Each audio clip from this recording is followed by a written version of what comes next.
What's up, everybody? I'm Gymkhana Josh, and welcome to Beyond the Apex, where we talk about motorcycle everything and then some.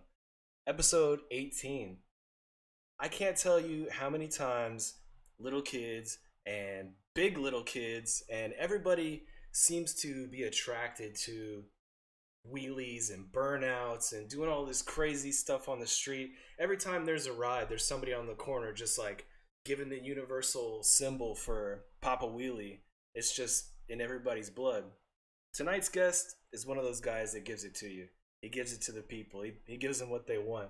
But before we get to that, over to my left hand side on the screen, you'll see my co-host Butter. Butter, what's up with you, man? What's up? What's up? What's up? How you been? Chilling, man. Good, man. Excited, man. Great week.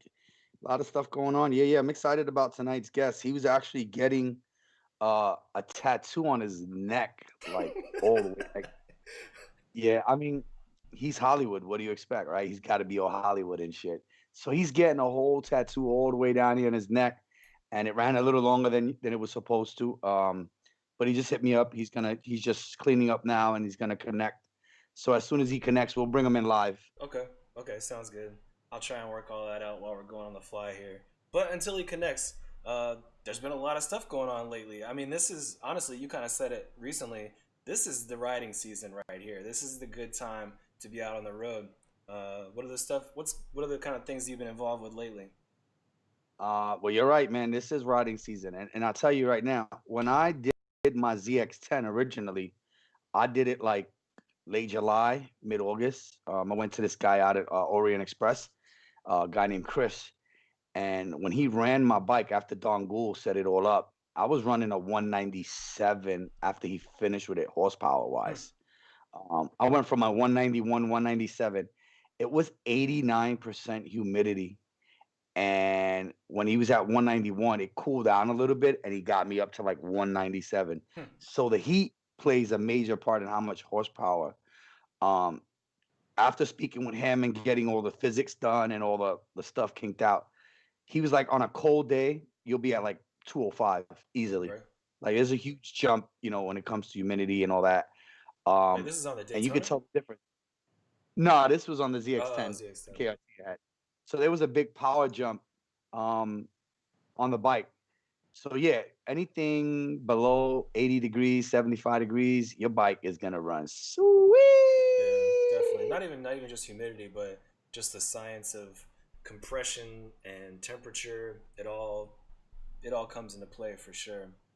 But Definitely bike run a lot sweeter. yeah. So tell me, actually, so I know obviously I was on the run with you this past Sunday, but so there was a big 9/11 Memorial Run, ride for Richie. I attended that. I mean, it wasn't your typical, not your typical, but it wasn't your, high speed, uh, bobbing and weaving or anything crazy. It was a escorted cruise for a good cause. PJ, actually, yeah, So go ahead, talk to us about it. so PJ did not he followed COVID-19 rules. I want to make sure that everybody understands that he did not have a run. He did not get a permit. He did not assemble on Aqueduct like he normally does every year. What had happened was he had set up a table so that people can pick up their coins, whether they walked over there or rode over there, whatever the case may be. And another group of gentlemen who participated last year, um, I'll leave them nameless.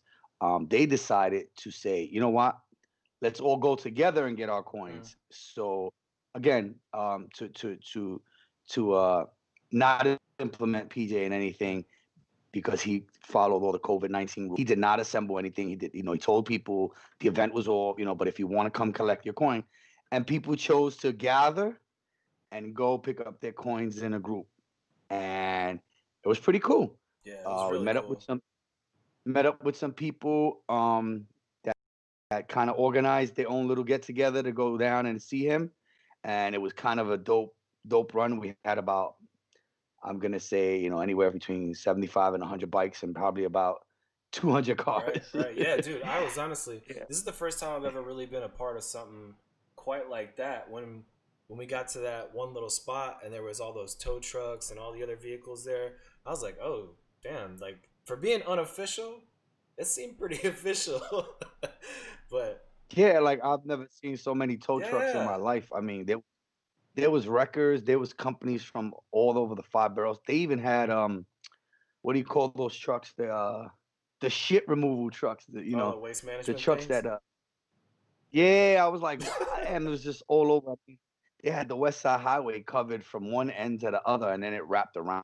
It was pretty cool, man. It was a pretty good day. You know, it's a very emotional day for anybody who's actually been there. There's a lot of love. You have one or two haters. Somebody brought to my attention that some cunt bitch on Kenmore Street was eating I read dinner that. I read lunch. that. Yeah, and she's like giving everybody the finger, and I'm like, bitch, you really don't know what the fuck is going on. Like, you should go through the pain that all those people that passed away and continue to pass away from 9/11 causes. Like, you don't understand the pain, so you probably just some white, rich privileged bitch that don't know what the fuck is going on. Yeah. So definitely, We I hope she interrupted has her like a horrible. appetizer, her whatever she was getting. Yeah, like what the fuck? You didn't even know, you know? And actually, so at the end of it, you mentioned the coins. Yo, actually, as far as like challenge coins are concerned, I don't know what all goes into making these coins every year or how much it costs every year, but those coins are badass. I got mine. I don't have it here with me. I actually brought that to work. I'm gonna keep that on display at work. But that's a badass I coin. actually have one. I actually Did you have get one of one, the so special I'll edition send ones or them. just one of the ones that's like regular colors and whatnot? This one, I mean, it's a numbered coin. Okay, okay. So for me, I don't really, I'm on it just to get a Mm, coin. It's for a good yeah. cause. It's the fact that we get one. I collect coins, and you would know because you guys, when you guys serve in different parts of the world, usually you get a coin for that mission. Mm, yeah. Um, and anybody who knows my boys are in the military. So every time they go away, I get like a special coin from their tour or something like that. Usually it's made by like a captain or lieutenant or an officer that's in charge of that actual deployment. And they actually like to give out coins. So those are dope. I have a few. I recently collected a couple lately. On my birthday, one of the guys from the Punisher MC, who was an EMS, handed me an EMS coin, challenge coin, which was Oh pretty shit. dope. Then several days later, my consigliere, my group, he worked for sanitation and gave me a sanitation coin that was used to commemorate the sanitation after 9/11. And then I just recently received from a good friend of mine's an FBI challenge coin, Dang, you like hit which he all the was like, wickets right there. You got everybody. yeah, yeah. Well, I got Army, I got Navy, I got Marines, so I got a little bit of everything. But it's pretty dope. I think they come up. They remind you of what was Hmm. important and what is important. Sometimes like you look at them and it's not just like a hood ornament or something like that. There's a story behind the coin, and usually when I look at even like the ones that my boys serve, I know they was in another country fighting for our freedom. Hmm. Yeah, that's good stuff. So actually, another thing about that day specifically. Well, I mean, you guys did just a short run after that. It wasn't anything crazy, right? I know you guys were heading out to Jersey or something after that. Yeah, we shot up to North Jersey. Got some hot dogs at one of our favorite places and shit. Just open highway, just able to jump Hmm. on turnpike and stuff. Just a few cats. Gotcha. Uh, it was pretty good. The rain started drizzling, so it kind of detoured us from going a little further. But we were able to just have good commodity amongst the new guys. One of my guys, Mike, invited some friends that just actually one of his friends just moved in from Cali. Like he's like Cali, like Vato Hmm. Cali and shit. So we was chopping it up. He rides it. He had a couple of friends that came out, so it was kind of like cool meeting somebody like from the West Coast and shit like that who rides on the West Coast. So he was kind of interested on taking looking for like a place that's a lot more of his Hmm. heritage. So where my business is at, Cotton Hustle, my partners from Mexico, like they're like from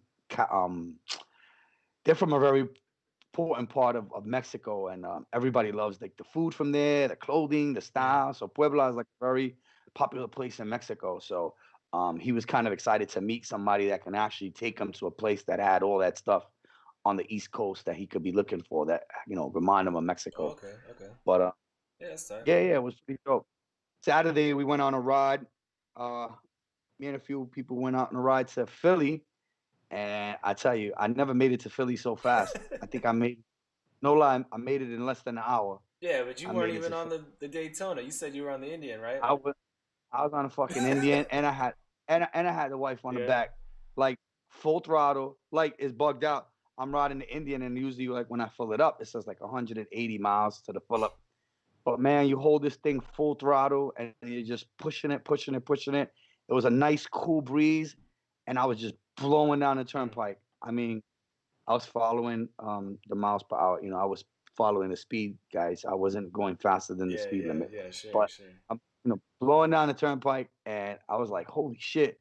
Like we got on Staten Island Expressway like at 8:30, and we were pulling into the beginning of Philadelphia like at 9:19. I was like, "Damn, shit!" Obeying all speed limits, I was right? Yeah. Yo, I mean, listen, I must have counted like 5 cars on one hand on the whole ride Uh, down, like on the turn. I was like, holy shit. It was pretty dope. But this week we got we got a shitload of events, man. Tomorrow we're gonna be out in Jersey City. So anybody looking to do a ride out, we're gonna be out in Jersey City. There's a great bike night. I think it's the last bike night, if I'm not mm. mistaken. Tell you right now, it's gonna be from 6 p.m. till about 10 o'clock at night. It's hosted by Litas. It's a female, I think it's a female group. I was sent the invite. It's called Surf City Beach and Bar Restaurant Bike Night. It's out in Jersey City. Literally, like the view is going to be across the street from, the World Trade Center and the Statue of Liberty. Oh, So snap. everybody's welcome. Okay. Yeah, we're gonna have a meetup here at like 6:30 in Coney Island, Nathan's, and then we're gonna shoot out there at 7 o'clock. Mm. Shouldn't be that far off. So yeah, the place is gonna be called Surf City Beach Bar and Restaurant. It's in Jersey City, so that's our next event tomorrow. There's also gonna be a huge ride out at tell you right now, I got another one here. Uh, there's a ride out to a bike night on Thursday at the Spanish Pavilion. That's going to be in Harrison, New Jersey, 31 Harrison Avenue. So this is going to be hosted by a very, very powerful motorcycle organization called LAMA, Latin American Motorcycle Mm. Association. These people, I'd love to get them on the show one day. These people are like in the 100,000s when it comes to Damn. members. They're all over the world. They're in all Spanish speaking countries. They're outside of Spanish speaking countries as well. They're in Canada. They're in I mean, they go far. They go everywhere. I mean, you can find them everywhere. Like they're not hard to find. They got a huge patch, these wings on it, say Llama on it. It's pretty dope. They're a really great organization. I got some friends who ride with Llama, and their bike night.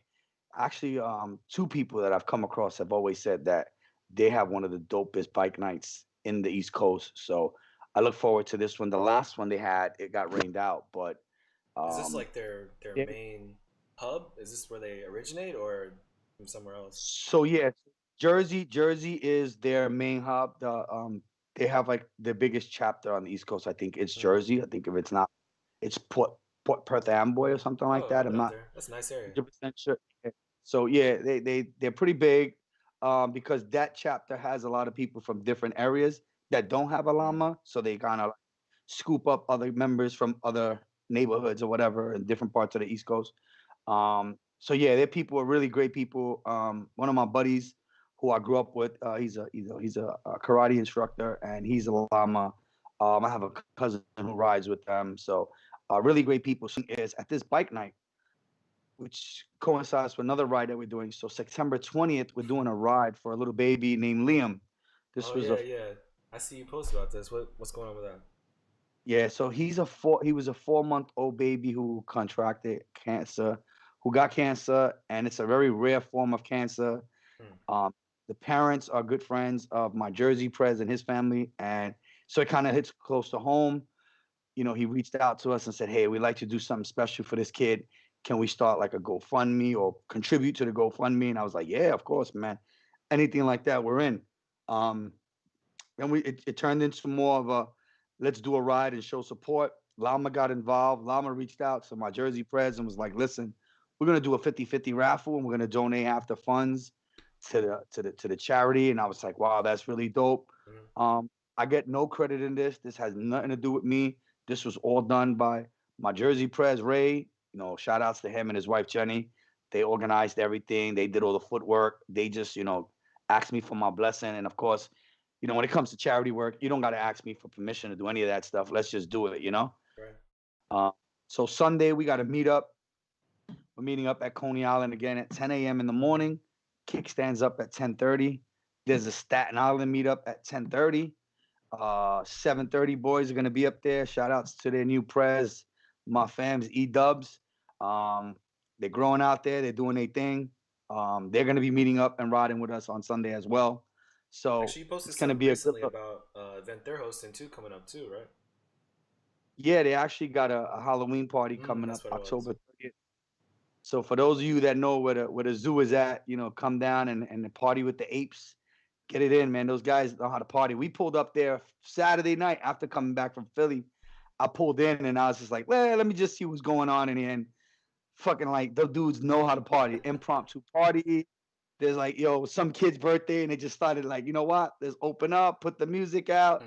You get to the block is lit. Everybody's just having a good time. The good thing about like 730 Boys is one of the few clubhouses I visit. I was very family oriented over there. Shout out to the 730 Boys and my man Snacks Thunderguards. Those guys, they're all born and raised together. It's a huge family over there, good community. So they get a lot of love over there. So, my wife was like, yo, they could be making noise all hours of the night. And I'm like, listen, when you do for that area, what they do for the They area can in make a little terms of, noise, right? yeah, yeah, yeah, because you're looking out for all the residents in that block. And, something pops off. It's like, yo, we got this covered, stay indoors. We got Yeah. this. So they get a lot of love. So, when it comes to party, they get a lot of leeway over there. But it's dope, man. Every time I go, it's straight family, nothing but loves and hugs and shit like that. Don't get it twisted. They will twist a nigga neck real quick, but for them it's just straight Hmm. family. You come in peace. You come in peace. You leave in peace.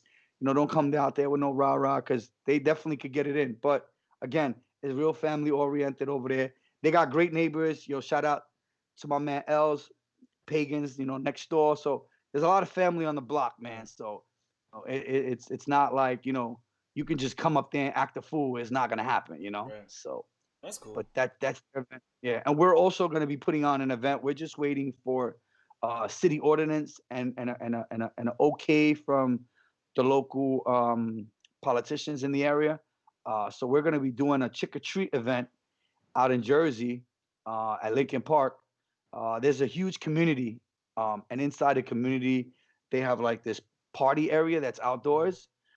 So we're going to be getting permission to actually come out there and do some trick or treat for the kids in that community and put on a little event where there's music, food, and bikes and just for the kids because it's going to be a real sorry Halloween this year. So we want to do something so that Yeah, that sounds we like put fun to ourselves me. out.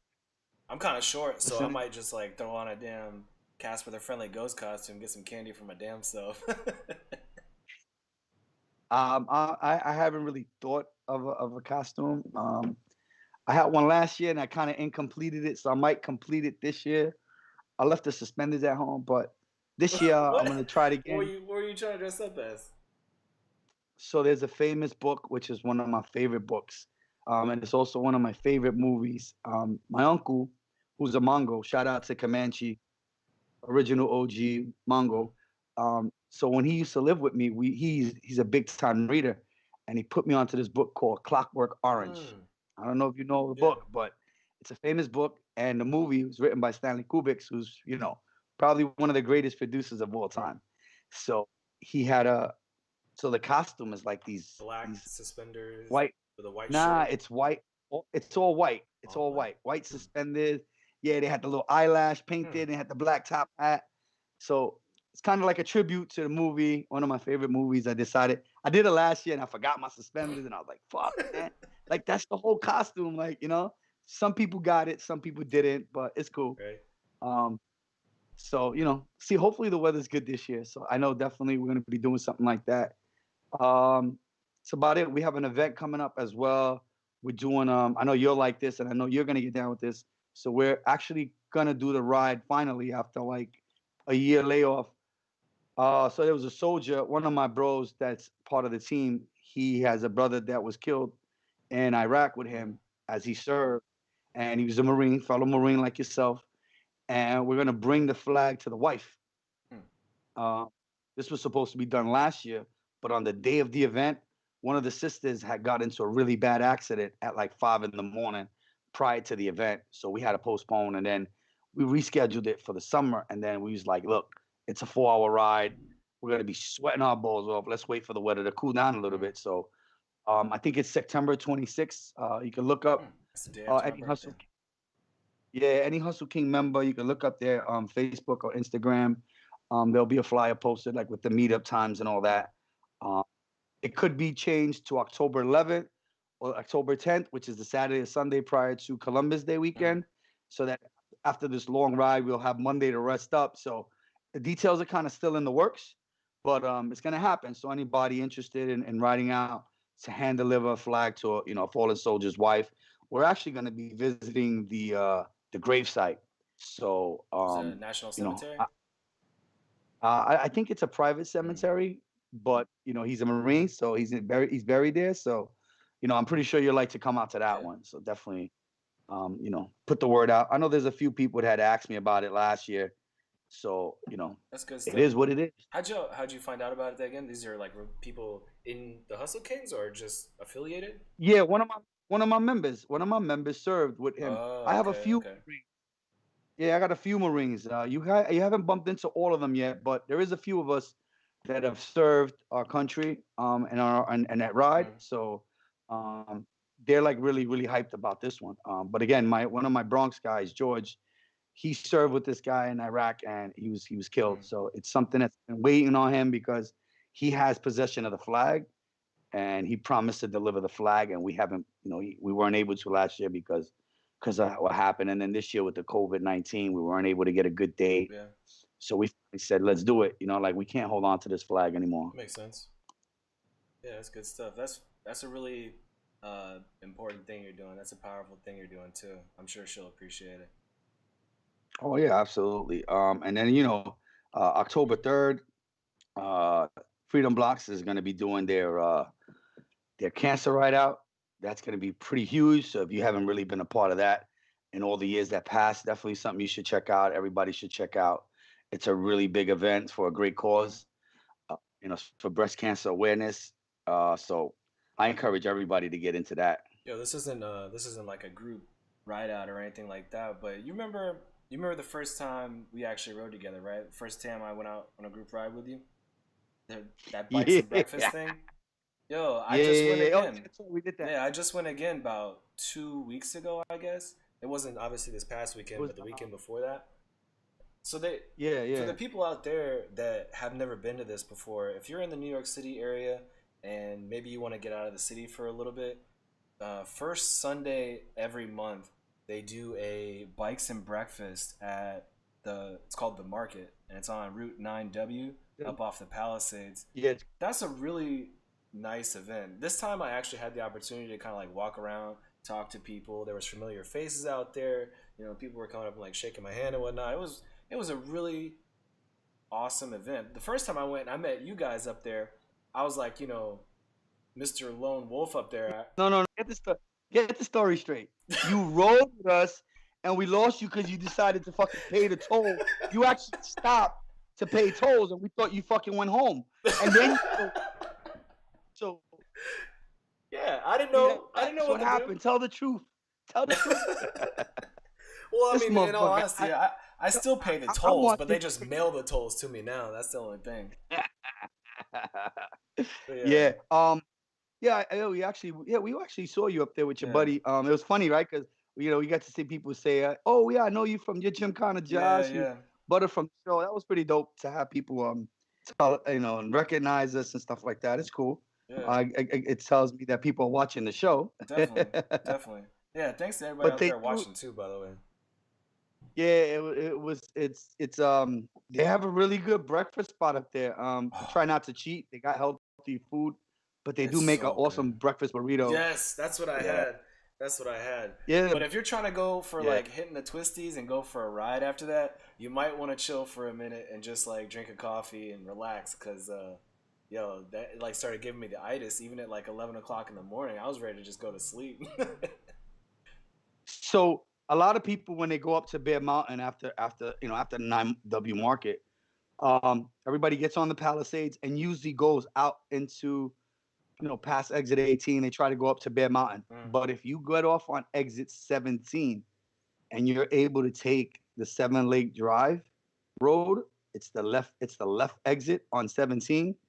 That puts you on an even better ass highway. Yo, that was And then closed. it take no, it was open. We got into it because it's the left entrance, not the right entrance. The right entrance that says like Seven Lake Drive, Mm. that's a different route. As you're But going this up the other Palisades, right? if you're going up the Palisades, Uh-huh. it's exit 17. I think it's 17. It's a left, it's the only left exit going towards Bear Mountain. Hmm. You got to go left. When you go in that direction, it's just a whole different highway, tons of little spots you can stop at. You're going to stop at like Lake Tirati, Lake Sebago. You Mm. go through all those little lakes. Those little twisties back there, they're a hell of fun, man. They're a I hell of could have fun. sworn that shit was closed when I went up there, but Nah, I was up there. The same day you went up there, I went up there. Usually, sometimes what happens is when the lakes get full to capacity, mhm. they might lock the roads. But if the lake is open for the day, they have to have an access road to it. Yeah. So usually there's two ways to get on it.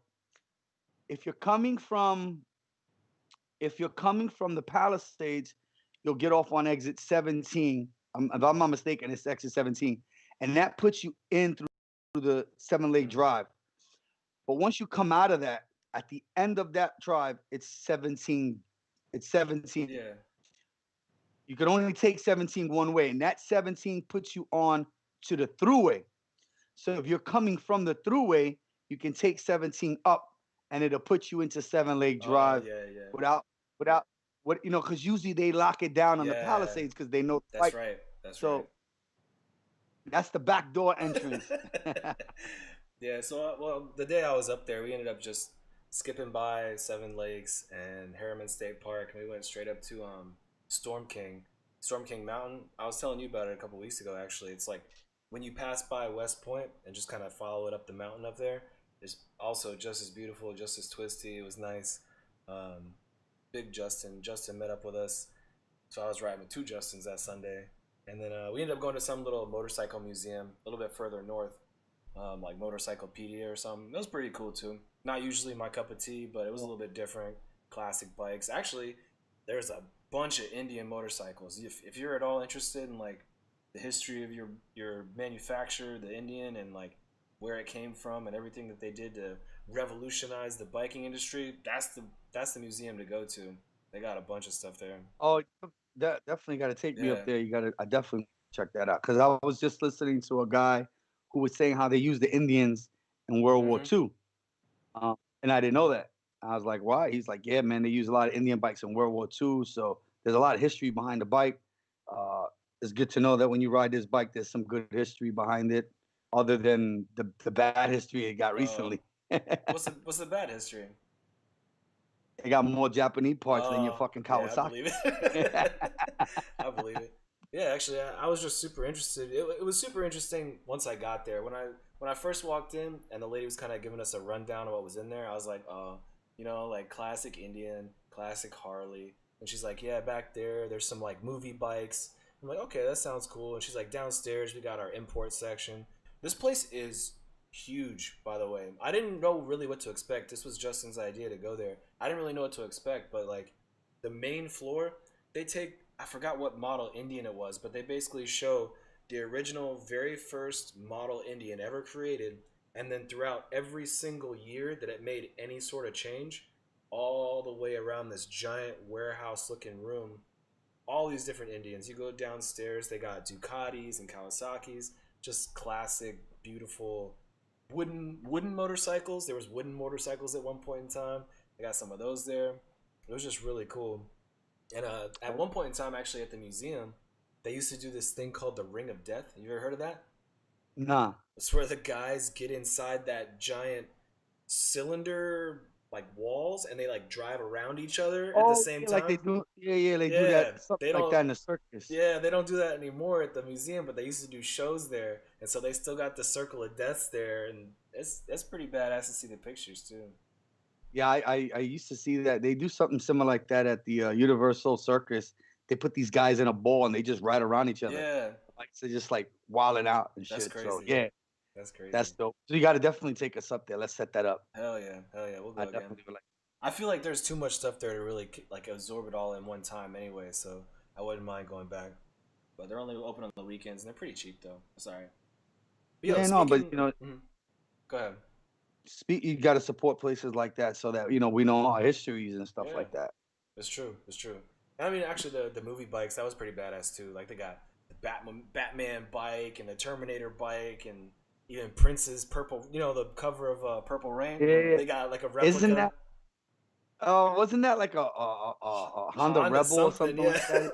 Yeah, yeah, yeah. They yeah. got that up there. It was pretty cool. Um, oh yeah, but so speaking of the Circle of Death or the Ring of Death, whatever it's called.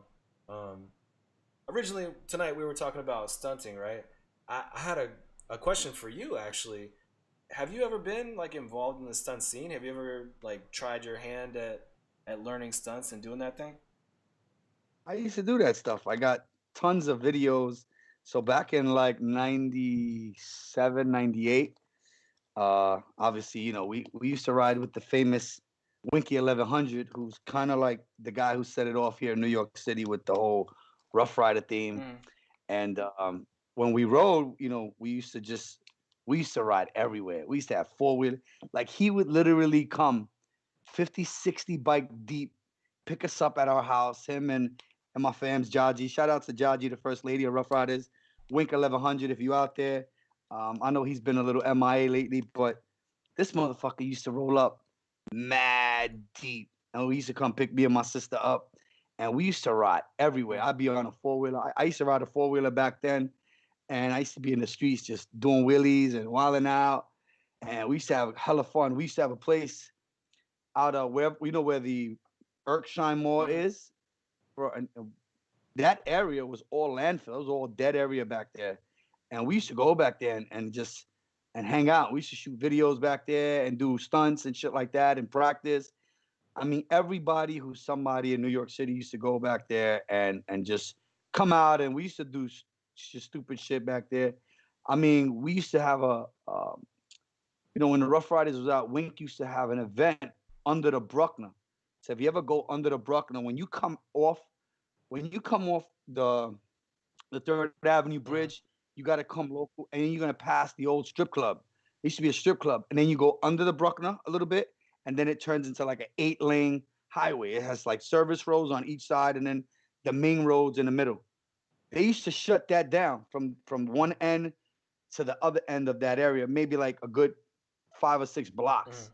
and it bikes from all over on one whole side of the whole Bruckner. If I'm not mistaken, that's where the Black Falcons Club is Mm. at, and there used to be a shop there called Four Aces. Four Aces, if I'm not mistaken, I'm trying to kick in the cobwebs of my history. There used to be a famous guy named Blue. He was Rough Riders. He used to do like a lot of custom bikes.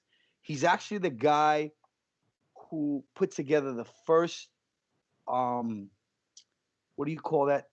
Was the Raptor? Oh God.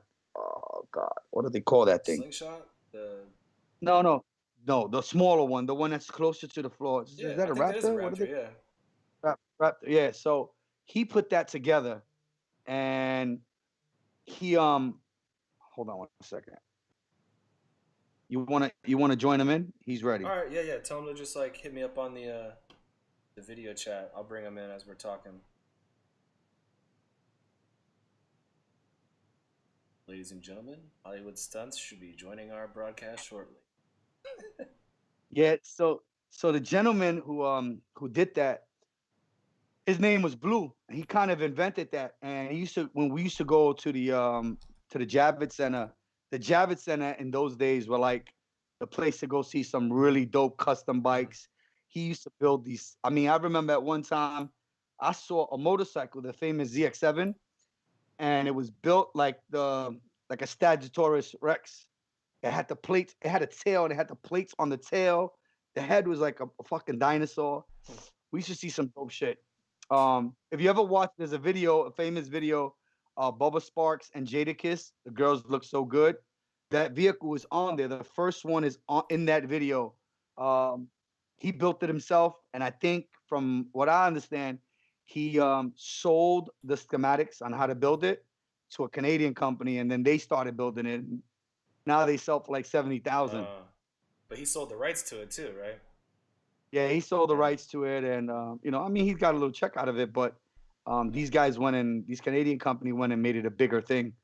There's a lot of history. I know Hollywood also has a lot that he knows that he can bring in. He's written around for a long time. He's written with the best of them. But it's sad that we talk about this because, yeah, go ahead. I was gonna say you mentioned already the Rough Riders, a couple crews, and a couple people that were influential back in the day. Like, was this the spot for everybody to go to? Or yeah, everybody, man. I mean, anybody who's somebody used to pull up to this spot. I mean, we used to have battles in this spot. Like it would be. I remember at one time I remember when Wink invited. There was a group called the Loose Riders. They were out in Jersey. I never knew what happened to them. They kind of fell off the face of the earth. But shout out to those guys because I used to travel with them when they used to do like stunt shows. We used to go out of state to do stunt shows with those guys, and like people used to battle. Like I remember one time, famous rider from Rough Rider Chalole was battling one of the guys from Loose Riders, and Chalole had just finished coming out of hospital. He had gotten shot in the shoulder, and he was in a sling, and he literally did a wheelie from one end of Cross Bay Boulevard to the other end to the bridge, like sitting on the gas tank with his feet over the fucking windscreen, and he had his arm in a sling. He had just came out the hospital. It's mad funny, like when you remember all these stories and shit. Shout outs to my boy Nene. God rest his soul. He was one of the original OGs from out there. He was Rough Riders. It was a big loss this year with him. He kind of like I used to always make fun of him. I'm like, I remember when we used to ride together and we weighed like 100 pounds. And we're in our 300s. We got up to like 300 and something pounds and shit. So we used to just goof around how we were little skinny kids back there. And he was a legend. Everybody knew him. Anybody who knew Nene, I'm pretty sure Hollywood would have something good to say about Nene. Everybody knew Nene. If you knew him, you knew he lived back there doing wheelies, doing stunts. And then he created Ghetto Boys. There he is. I see him. What's up, fellas? Yo, Hollywood. What's good? Can you guys see me? Yes, we can. Yeah, 1 sec. Apologize for the city background and. Nah, that's actually good because we talking about stunts and doing wheelies back in over on Fountain Avenue and shit with Nene. Remember those days? Yeah. Back in the days, that's when I first started. So give us a little history about that. I gotta get him in live first. Give me 1 sec. It's gonna take me a minute. Oh, okay. All right, cool. Yeah, we were just talking about how, like, because he asked me what I know about the stunt days, and like, when Wink used to pick us up at the house, we used to go riding through all of Brooklyn and shit, fucking wheeling everywhere. My man Booby, all those guys. I mean, I never forget none of those guys. Paulie from the Willie Boys, when we used to hang out with John and them. Those were the good old days, man. Shit. Most definitely. I remember that. Those were some good old times. I remember when they used to have the Rough Rider van. I forgot his name. Skinny kid. I can never get his name. I know my sister was good friends with. Was it Rob? He had like braids. He used to drive the Rough Rider promotion van. He used to do the Banshee burnout all the time, sitting on the front.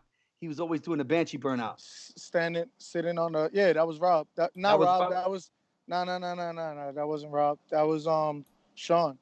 Sean, yeah. Pretty boy Sean. Yeah. So I remember hanging out with all those dudes and my brother Pretty Tone. I remember when he started doing the wheelie on the Banshee backwards with the beer in his hand. Oh, hold on. It's not Sean. You're talking about Little Danny? No. That was Sean. But Pretty Tone was from Rough Riders too. He's tall, skinny guy. Yeah, Pretty Tone also used to do the little burnout sitting on the handlebars. Yeah, but he started. That's what I thought you were talking about. He started doing the wheelie backwards. I remember because him and Paulie started doing that shit. When we was at Fountain, we used to fall. He used to fall all the time. So that's my brother, Pretty Tone. So That's what's up. a lot of people like, you know, since he's all the way out in the sticks breeding dogs, and I'm on this end. But we go way back. We go way back. Shit. I mean, we also had guys like Fabian. I know you remember Fabian because everybody. Of course. Fabian just started riding again. I saw because he couldn't see it at night, so he stopped riding late at night. Because I remember I rode out with him like 2 years ago for Juve, and he's like, I don't really come out at night because I can't see. But then I guess watching his kids, because he takes his kids out to ride, and I think that put the battery back in his back watching his son, because his son is pretty dope. Yeah, his son's a beast. Yeah, his son's a beast on the bike. What's crazy is that Josh, I can hear him, but I can't see him. And yeah, everybody at home should be able to hear his voice, but I can't see his video stream. Allow video. My video's on. You see me, right, Butter? I see you. I see him, Josh. Yeah. I don't know if I'm supposed to see myself, but I definitely don't see myself. Well, I can see you. Down at the bottom, there is a button that says like turn video on, turn video off. Yeah, I'll turn it off and turn it back on. Hold on. See, because he comes back on. It comes right back on. Are we live? Yeah, we're live. Like, everybody should be able to hear him. It's just right now on the screen, all it shows is a Skype logo. Oh, that's like I said. I was telling him earlier, I was like, you know, we don't want to, when we jump in, we don't know what problems we might have. So we're just going to have to think of his pretty face in our mind. But Hollywood, man, give us a little bit of background on what you've done to the people that don't know you. I mean, just to give you guys, you know, everyone knows me as Hollywood Stuntz. It's a brand, it's a name that I created. It's not a bike club, it's not a bike crew, it's just one person that I've been working on for years, you know, and I started building that brand, hosting one of the biggest rides, one of the biggest stunt rides in the USA. And it actually got a lot of acknowledgement throughout the world. And then, you know, like a lot of things that do well for a long time. We had a little incident, and it kind of like caused some backlash on my name for a while, even though I was not there. I had nothing to do with it. You know, it kind of set me back for a while. But in the last couple of years, I've just been rebuilding the name. The people that took the time out to actually learn who I am and what my brand's about, you know, realize, you know, a lot of stuff the media was putting out there wasn't true. So, you know, that's just a little brief stuff on Hollywood Stuntz. You know, I started riding four-wheelers in the street. You know, I was a little knucklehead. Started riding four-wheelers in the street and getting chased by cops. I thought that was cool at the time. And, you know, as I got older, you know, I wanted to do more legit things, which led me to the bikes and doing motorcycle stunt shows and traveling the world, you know, using that platform. And right now, what I'm currently doing is a little of everything I just mentioned, and also trying to participate in community activities. Like we got this Stop the Violence run that we do. We've done, I think it's 4 so far. We pretty much touched Queens, Brooklyn, Manhattan, and the Bronx, and they've been a pretty good turnout. It's been getting a ton of feedback. We plan on doing this annually, and I'm always out there, man. I'm always out there trying to do bigger and better things for not just myself, but for the bike culture itself. That's what's up. Yeah, definitely need people. For those of you that don't know, he's one of the most humble guys I've ever met on this bike game. I mean, I know you got the brand Fame and Fortune. Definitely speak about that. I know the brand is dope. I seen some shirts. They look fly. Your butt is shrinking. I'm down to a 2X now. There you go. We got 2X, bro. We got 2X. Definitely. So Fame and Fortune is it's actually a very close friend of mine. Well, friends of mine who started the brand, who we consider each other family. You know, we know each other since childhood, you know, growing up and stuff like that. But yeah, they started this brand, and the brand basically, represents uh, dedication, determination is the key to success. And a lot of people see fame and fortune, and they don't understand what it takes to get fame and fortune.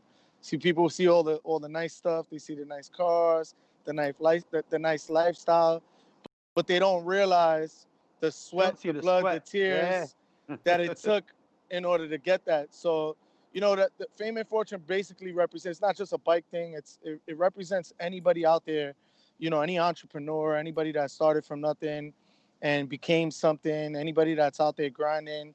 That's what fame and fortune, the brand, is about. It's about those people that understand the dedication and the determination, the sacrifice. It's for those people. So, we're doing pretty well with the brand on branding. I'm actually in the Fame and Fortune Vanderhall right now. Nice. It's getting a makeover this week, so I've been pretty busy with that. And then it's off to Florida. Are you doing more Um, powder coating on it? no more powder coating. It's just gonna get it's gonna get rewrapped, different color, just to Who's switch it up a little bit. who's wrapping it up? Fonz Rap? So, no, actually, Graph X. You could look him up on Instagram. Okay. Graph X. He does all my printing from T-shirts to flyers to I don't want tents to hear that. I don't want to hear that. to. You know We I gotta print understand. that. Yeah, Nah, I yeah, know. yeah. Nah, my man Butter does that too. But this is the person I've been dealing with for years, and he's also a part of the bike life, and he's been around for years. He's been around in the era, and he's a perfect example of fame and fortune.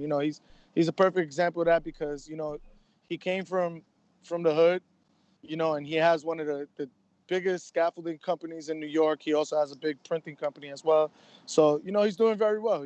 So he's definitely a person that would represent what our brand is about, as So, far as fame and fortune goes. so who powder coated the Vanderhall?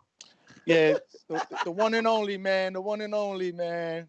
My man, Easy Powder Coating, man. He powder coats every single thing I have.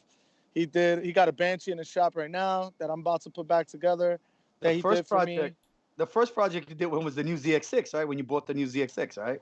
Uh, yes. The first thing he did for me was my Kawasaki, the 2019. I told him what I wanted to do, told him how I wanted to match it, and that's exactly what he did. And then he Yeah. did the Banshee, and then he did this Vanderhall that I'm in right now, and he did a hell of a job with this as well. So I'm gonna take you back because Josh don't know this stuff, but can you like remind or educate him on the legends that you used to ride with? Some who are Yeah. not here, some that are still here, some that don't My ride. big thing is I I want to know know I kind of like who influenced you. You influence a lot of people Yeah. in the stunt game. Like, who did you look up to back then? Yeah, I mean, a lot of the people that Butter mentioned were people I used to look up to, and then I started kind of young at that time. Now young is like 8 years old and 5 years old, but at the time I was one of the youngest people coming up, and I looked up to a lot of those names that Butter just mentioned. Wink 1100 was hands down my like icon, like my role model. Like he was the one I wanted to be. He was the one that I looked up to. I must have watched his videos religiously every single day. I knew word. I could be in another room and I would be, word for word saying what he was about to say. I studied those videos like you wouldn't believe, and then I just those videos are actually what helped get good on the bikes. Like I would study them to a point where when I finally got my first bike, I would record myself and then go back to looking at myself like, what am I doing that they're doing? And, what am I doing wrong that they're doing in this video? And then I would look at the video like, all right, this is what I'm not doing. Next day I would go back outside and I would try those tricks. And Hmm. but hands down, if anybody like inspired me the most, it would be Wink 1100. And then what was I cool think he was put the battery in a lot of people's back in New York. yeah, what was cool about it was, when I finally got a bike and I learned pretty fast, I started getting recognized, from Rough Riders, and Wink 1100, was one of the people that I wanted to impress and I wanted to get the approval, and that stamp on the back, and it ended up happening. Wink gave me a vest. I rode with Wink 1100, Mingo back in the days, who was another guy who played a huge role in getting me involved with Rough Riders. Y, D and Y, who own Rough Riders. they used to show me love and take me, all over. I was on set for almost all the music videos that had to do with bikes back in the Damn. days. And I might have not come out in it, but I was on set, and around that type of energy just put the battery in my back to do more. Yeah, I So can't imagine that experience. That had to Yo, have been crazy. tell him, yeah, tell so him, tell him about Cholole. yeah, Cholole was another one. Cholole was another one who, we used to ride together. The funny thing about Cholole was me and Cholole, like when we finally started riding together, me and him would have the only arguments as we would ride, you know, because, he was a really, really talented dude and I was learning really, really fast. So, I would talk, it would be friendly shit talking, but I would definitely talk my shit and we'd go back and forth. But he was another dude who used to show me so much love and push me to want to do better. Hmm. And going back, since we're talking about this, going back to the ride that I did, it was inspired by Wink 1100 because Wink 1100 used to do the Wink Parade, and a lot of people don't know this, but he had stopped the Wink Parade, and I've only been on 2 Wink Parades in my riding, career, and that was in the beginning of me getting started. So when Wink stopped doing that, I used to look forward to this ride every single year. So when he stopped, I was like, man, this was the thing I looked forward to all year. Like, why did he stop?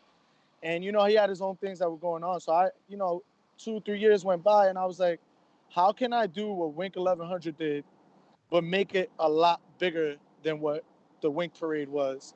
So Wink's ride was it was kind of a local thing, the tri-state. You might get Jersey come out here, Connecticut, but it was really just like a New York thing with those states that were involved around New York City.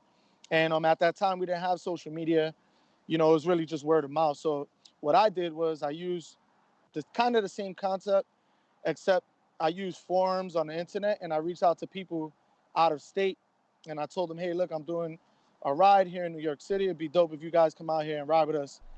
So when we finally did it, I had no idea if it was going to be a big thing, if it was going to be a small thing. 300 bikes came out, man, from all over, like so many different states. It was amazing. And then that's how it started. And every year it just grew by 2 to 3 times as much. And I think it was 2006 was the first one. 2012 was the last successful one, which we had about 3,000 bikes come from all over the world, from Europe, from all over the United States. I think we had like 35 different states here in New York that participated. And people as far as Japan Damn. had somebody come every single year all the way from Japan. I could tell that guy right now I'm doing a ride next week, and he will book a flight and come out here next week just to attend that ride. So it's been pretty dope, and my name got recognized specifically from that ride out. You know what? Actually, just a side comment that I want to put out there is, this is the first night that we've actually gotten to talk to each other, but I've heard a lot about you up until this point. I gotta say, honestly, of all the people, not of all the people, but everybody that I talk to that does big things in the community, in the motorcycle community especially, they latch on to something that they enjoy, and then they either take that idea and improve on it or change it up to make it their own. And I can see honestly that you've done that exact same thing. You saw there was a void when something wasn't there anymore that you enjoyed, and you ended up just running with it and making it even better.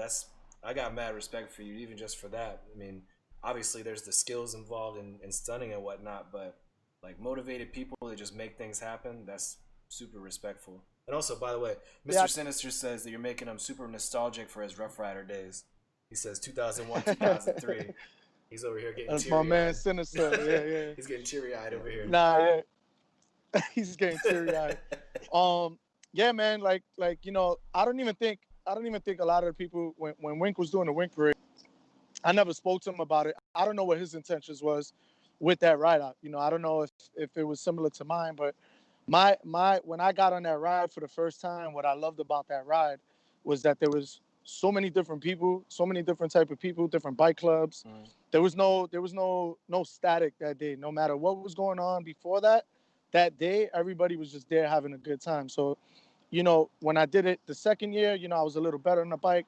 People started recognizing me on the street bike, on that second ride. And I'm like, man, this is dope, but it could be way bigger. Yeah. And the dope thing about it was the fact that we were able to bring so many different nationalities together. So many, like on my ride, it wasn't about just riding street bikes. I didn't care what you had. You could put a motor on your pedal bike. Mm, If you could keep up, let's go. that's what's up. You know, and shout out to RRD Blocks, man. You know, RRD Blocks that last year, 2012, he stood with us almost the entire ride on a pedal bike, no motor, on a pedal bike. You know, yeah, he stood on us with almost the entire ride, just grabbing onto different people's bikes. Huh. You know, getting pulled around the city and doing this thing.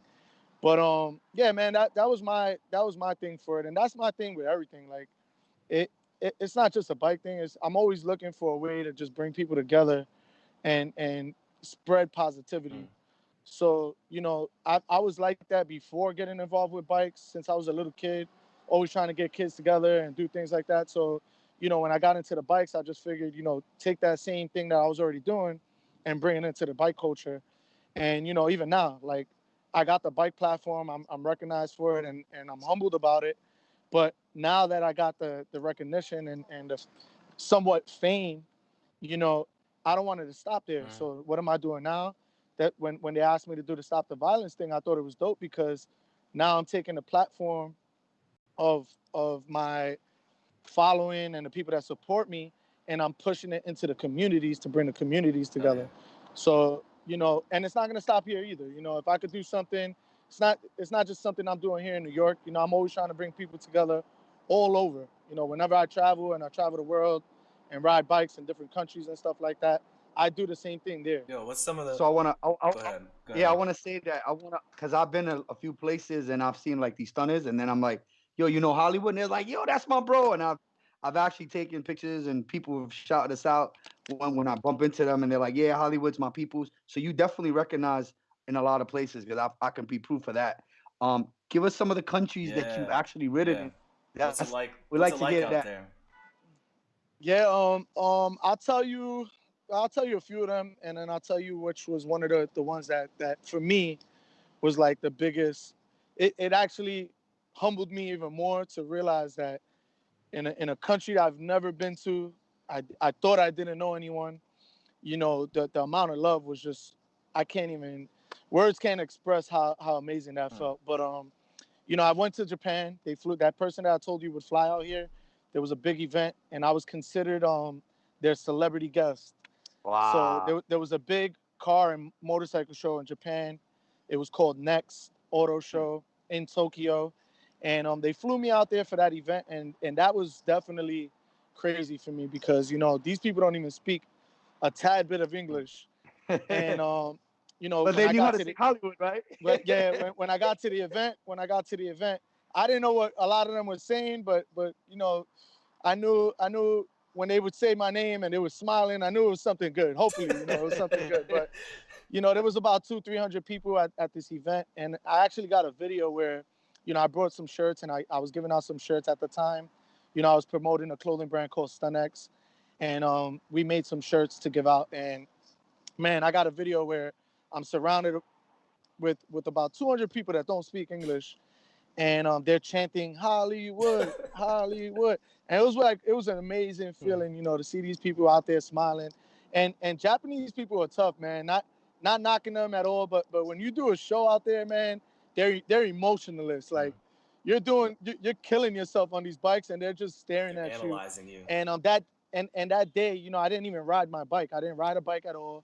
The guys were putting on a great stunt show. So what I did was I took my GoPro and I was bringing life to the crowd. You know, I was coming up to the crowd and just smiling and making them yell and clapping and giving them five. And then it brought life to the show, and it was dope. You know, to see that they're not used to that type of energy, and I was able to bring it out of them. And the other country one of the countries I went to that definitely you know, like blew my mind was Colombia. You know, I posted one day. I had just got fired. Actually, I was supposed to take a leave of absence for my job, and I was gonna take it in February, but my boss at the time found out that I was gonna do that and take a leave of absence. So what he did was he fired me the month before, so I wouldn't be able to take a leave of absence. Mm. So I Wow. took it as getting a head start to do what I wanted to do anyway. And that same day that he fired me, I posted on my Instagram, hey, I want to go to a country I've never been to before that's about the bike life. You know, post up what country I should visit. And man, Colombia just kept sending me messages. Colombia, Colombia, Colombia. And I have a good friend of mine out here in New York. His name is Chief Spoon, who's Colombian. He told me, man, you better book a ticket to Colombia, bro. These people love you out there. And I couldn't believe it. I'm like, man, I don't know anybody over there. You sure? He's like, yeah, bro, just book the ticket and you'll see. So I went by his word, man. We actually went to Puerto Rico first, which is another place that I get stupid love. I'm Puerto Rican, by the way. And Yeah, I because guess some people ask that question all the time. yeah. So I get hella love out there, because of me going out there not knowing anybody and going to different, hoods that a lot of people wouldn't dare to go. But I used the Bike Life platform to. They don't got no stunners out there. All those motherfuckers in Puerto Rico drive fucking Hayabusas. Nah, there's some very very talented dudes out there, man. That just Nah, I don't know. get the I've seen them. recognition. I Yeah, just laugh because they're all about Hayabusas out there, man. They're fucking big, like everywhere you go. yeah. So what we did was I went out there. I took my camera equipment. I took my ex-girlfriend went with me at the time, and I took one of my close friends. We went out there for 2 weeks. We went to Puerto Rico, and from Puerto Rico, we flew directly to Colombia for a week. And man, when I got to Colombia, not to take away from Puerto Rico, because the amount of bikes that came out in Puerto Rico for me was amazing. But I got to experience that a year prior to that. But flew to Colombia, got there. When I got to Colombia, we were in Medellin, Colombia. Pablo Escobar's hood. And when I got there, it was pretty late that first night, so we didn't get to do much that night. But the next day, my friends picked me up out there. By the way, Chief Spoon actually bought a ticket at the same time, so he could be there while I was there. And he was actually him and another friend named Yeti out there. They actually they came and picked me up every single morning and did whatever I wanted to do. They took me wherever I wanted to go. They made sure I was good, made sure I was safe. So shout out to those dudes, man. They took really, really good care of me. They also provided me with bikes. But the second day I was there, we went to what we have here, go-kart tracks. In Colombia, they got little 50 tracks, just like the go-kart tracks, but you ride in 50s. Never did that in my life. Went out there with these guys, and these guys are crazy, man. Crazy reckless. Like, I was scared I was scared to death on this track, but we had tons of fun. And the whole time we were there, people calling my friend's phone, like, "Where's Hollywood? Where's Hollywood? Where's Hollywood?" So I'm just thinking, it's maybe like a few people. All right, tell them when we're done here, we'll go see them. And we kept on, and an hour goes by, 2 hours go by. His phone is blowing up, and I'm like, "Yo, man, let's just wrap it up here. Let's get out to the street where these people are at, and show them some love." So we leave. It's the nighttime already. Soon as I pull up to the block, I literally just opened my door, and they finally realized it was me. There was about 80 people on this block. It's a well-known block in Medellin where they go, do stunts and stuff. And man, they all just started clapping, and I was overwhelmed because they started throwing fireworks. And this first time, this was the first time I ever got this type of welcome. And then, they're like, "Hey, look." And I turn around, and when I look on the wall, they had this big banner they had made with a bunch of pictures from my Instagram page, that said "Welcome to Colombia" in English and in Spanish. And everybody was like kind of like lining up, taking pictures with me. And then that night we stood there for about 4 or 5 hours there, just riding up and down the street. And I literally had the green light on anybody that was there. They were giving me their bike, like, "Here, take my bike. Here, take my bike." And I was like a bike hoe, bro. I was literally just hopping up one bike, riding another bike, and then didn't realize, man. And right there, I thought I was already blown away. But and then we set up, prior to me going there, we set up a ride out there. So it was called Hollywood Stunt Ride in Colombia. So a bunch of the people out there that ride and are well known for ride, they all got together, and they promoted the ride out there as well before I even got there. And man, let me tell you, when the day came when we pulled up to this ride, there was about 3,000 bikes from all over Colombia, Wow. from Bogota, from Cali, from all different parts here. And I was just mind blown. Like, all these people came out to ride with me. And and again, I had shirts, and I got this. I posted this video not too long ago, where I made about 100 shirts that said Hollywood Stunts in Medellin, no, in Colombia, and I gave them out for free. And these were shirts I actually paid for. We paid for to get these shirts done, and we just gave them out for free just to show love. And I almost got killed for these shirts when we were giving them out, man. It was just crazy. And it was an amazing feeling, man. And you know, when we went on the ride, I'm following these dudes, and at one point it started raining. They stopped the entire ride, and I was all the way in the back. I was all the way in the back of the ride, and the reason I was in the back, one of my friends ran out of gas, so I stopped, helped him, and we got off the ride. We thought we were lost in Colombia.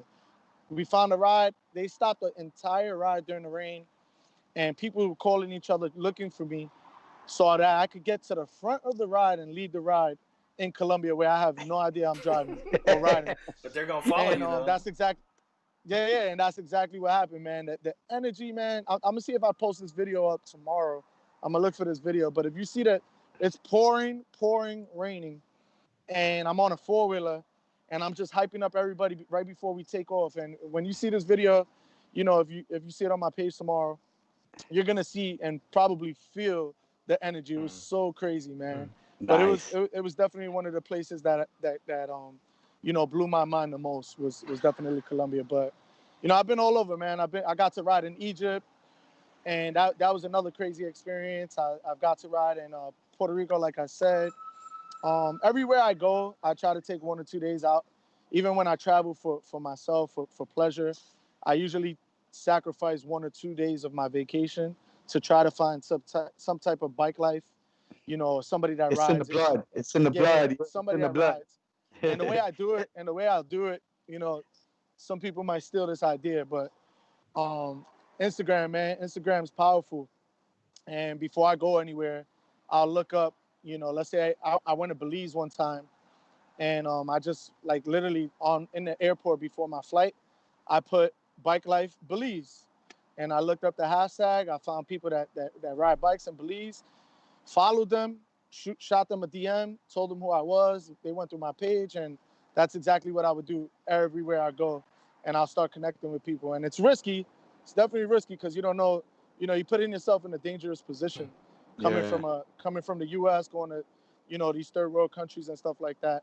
Hoping that you don't get kidnapped or, you know, something bad happening to you. But you know, I just put it in God's hands, man, and I just, you know, take it. And so far, so good, man. Yo, everywhere I've been, it's been nothing but love. These people that you're sending messages to, you're like, hey, this is Hollywood Stunts. I'm coming to your area. I want to hang out, ride bikes, and do shit. And these guys are probably like, nah, this can't be Hollywood Stunts. Nah.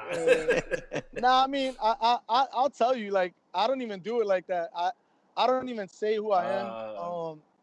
I try, because I feel like maybe they don't know who I am, and I don't want to sound cocky, like you should know who I am. So I'm more humble about it. I'm just like, hey, look, you know, I'm a stunt rider from the US. You know, a lot of people know me as Hollywood Stunts. You could look me up or whatever and find out a little bit about me. But I'll kind of like give them a little brief description, and then I'll tell them, look, you know, this is my first time in your country. Never been here before. But I would like to, you know, I got my camera equipment. I would like to use my following to give you guys, shed some light on you guys.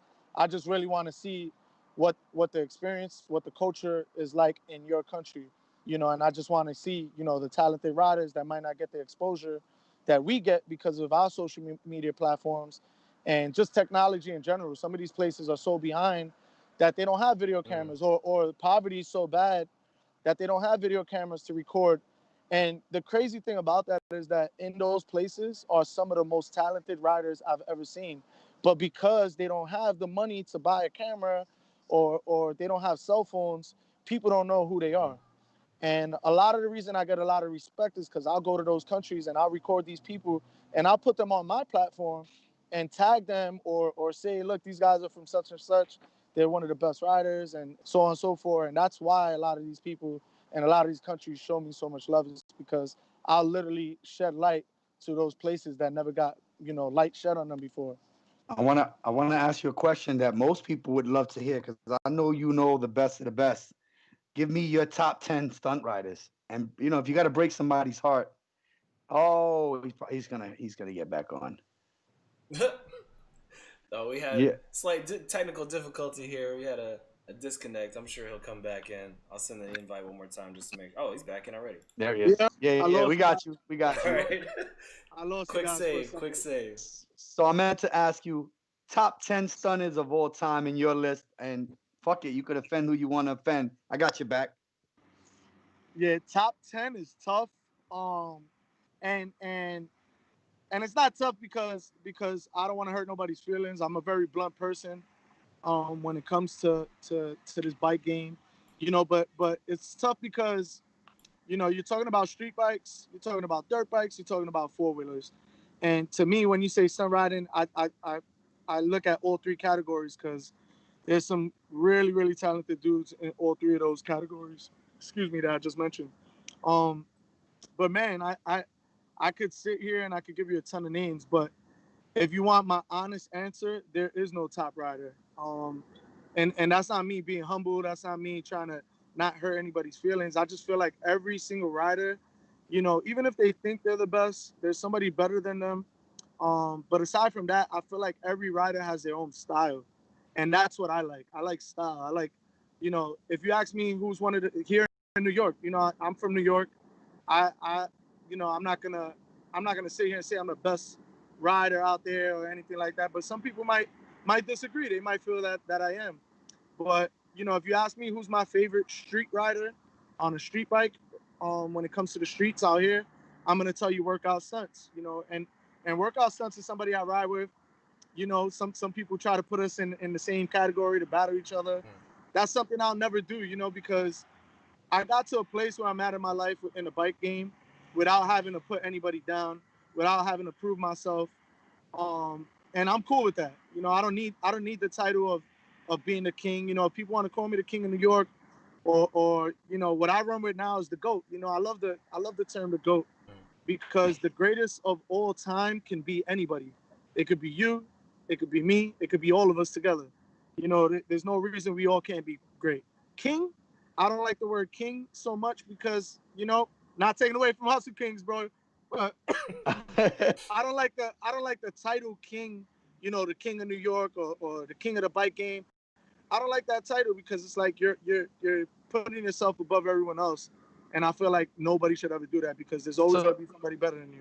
it's funny. But It's funny. It's funny you say that because when I use the word king, a lot of people ask me the several questions. But the reasoning behind the king is that every member in my group has the it's same power. considered We're a all king. equal. Yeah, we're all equal partners. On our original logo, the crown sits on a chair, meaning any one of us can run this gamut. I'm just so happen to be the oldest one, the one with the most experience that everybody comes to, and one who founded it. But we all have equal say. So I get where you're coming from. I give you my top five, and you'll be like, oh shit, I Wait, hold personally. on, hold on.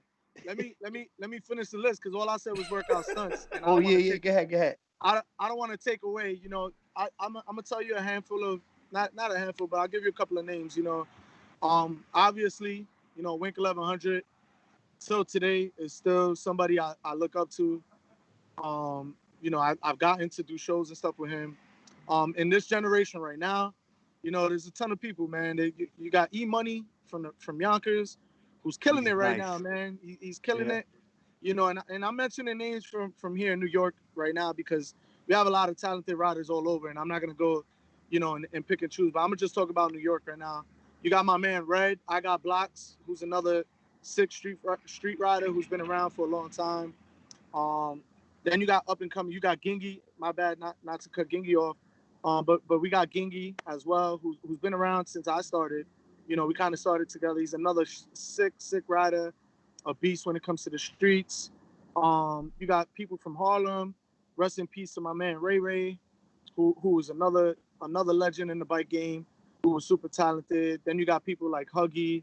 You got man, there's so many people that when it comes to these street bikes that have talent. I'm definitely missing. I think of people off the top.